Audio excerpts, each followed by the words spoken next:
Saroj sir ഒന്നും അറിയണ്ട, പണം മുടക്കിയച്ചാൽ മാത്രം മതി, ബാക്കി ഞങ്ങൾ ഏറ്റു. മാർച്ച് 1 എന്നൊരു ഡേറ്റ് ഉണ്ടെങ്കിൽ അന്ന് നമ്മൾ പൊറോട്ടയും പപ്പടവും ഗൾഫിലേക്ക് എക്സ്പോർട്ട് ചെയ്തിരിക്കും. അല്ല, എന്തിനാ ഗൾഫിലേക്ക് മാത്രമാക്കുന്നത്? യൂറോപ്പിലും അമേരിക്കയിലുള്ള ഒരു പൊറോട്ട തിന്നുകയല്ലേ?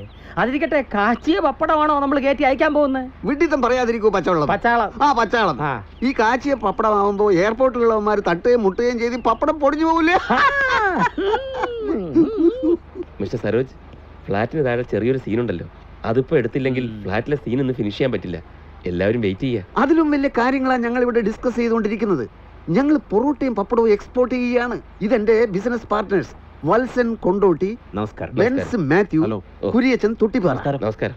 അപ്പൊ നമ്മുടെ പപ്പട ഫാക്ടറിയും പൊറോട്ട ഫാക്ടറിയും ഒരേ കെട്ടിടത്തിൽ തന്നെയാണോ പ്രവർത്തിക്കുന്നത്? അത് അപകടമാണ്. പൊറോട്ടയുടെ മൈദാമാവും പപ്പടത്തിന്റെ ഉഴുന്നുമാവും അങ്ങോട്ടും ഇങ്ങോട്ടും മാറിപ്പോയാൽ എല്ലാം കുഴഞ്ഞു പോകും. ഗൾഫിൽ എത്ര മലയാളികൾ കാണും? കൃത്യമായിട്ട് അറിയില്ല, ഒരു 10-25 ലക്ഷം കാണാതിരിക്കില്ല. എന്റെ ഫോട്ടോ വെച്ചിട്ടുള്ള പൊറോട്ട ആവുമ്പോ എല്ലാ മലയാളികളും വാങ്ങിച്ചോളല്ലേ? സംശയമുണ്ടോ?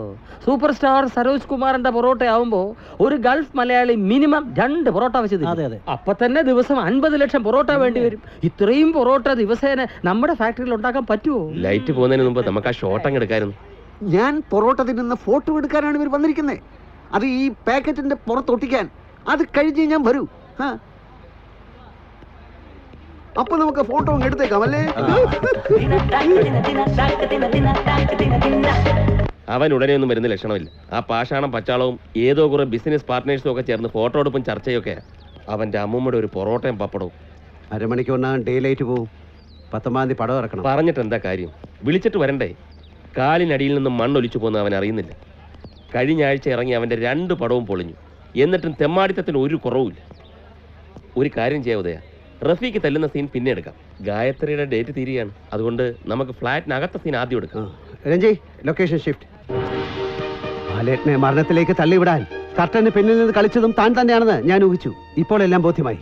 പോലീസ് സ്റ്റേഷനിൽ ഞാൻ വിവരം അറിയിച്ചിട്ടുണ്ട്. എന്നെ അപായപ്പെടുത്താൻ ഒരാൾ ശ്രമിക്കുന്നുണ്ടെന്ന്. കരച്ചിലൂടെ വീണ്ടും, എന്റെ ബാലേട്ടൻ എന്നോട് എന്ത് സ്നേഹമായിരുന്നു. റൂഥയായ ദേവി, നീചനാണ് താൻ ജീവിച്ചിരിക്കുന്ന ഈ ലോകം, ബാലേട്ടൻ ഇല്ലാത്ത ഈ ലോകം എനിക്ക് വേണ്ട. അത്രയും പറഞ്ഞ് ദേവി താഴേക്ക് ചാടുകയാണ്. ഇതാണ് ഇപ്പൊ എടുക്കാൻ പോകുന്ന സീൻ. അല്ല, ഭർത്താവിനെ വകവരുത്തി ഭാര്യയെ സ്വന്തമാക്കാൻ ശ്രമിക്കുന്ന വില്ലൻ വേഷമാണോ സാറിന് പടത്തിൽ? ഈ സീൻ കണ്ട ലേഡീസ് ഓഡിയൻസ് കാറി തുപ്പും. ഇതെങ്ങനെ സംഭവിച്ചു? എന്റെ PA തിരക്കഥ വായിച്ചതാണല്ലോ, അവൻ ഒന്നും പറഞ്ഞില്ല. സൂപ്പർ സ്റ്റാർ സരോജ് കുമാറിനെ ഒരു പെണ്ണ് കയറി ഒന്ന് നീചനെന്ന് വിളിക്ക്. തിരക്കഥ വായിക്കാൻ ഞാൻ തന്നതാണ്, വായിക്കാത്തത് എന്റെ കുറ്റമല്ല. അല്ല, കഥ അറിയാതെ ഒരു സീൻ മാത്രം നോക്കി കഥാപാത്രത്തെ വിലയിരുത്തരുത്. എന്നെ കരിവാരിത്തേക്കാൻ പുതുതായി ഉണ്ടാക്കിയ സീനാണോ ഇത്? അങ്ങനെയാണെങ്കിൽ മുഴുവൻ കഥ അറിഞ്ഞിട്ട് ബാക്കി അഭിനയിക്കാം. ഫുൾ തിരക്കഥയായിട്ട് മുറിയിലോട്ട് വാ.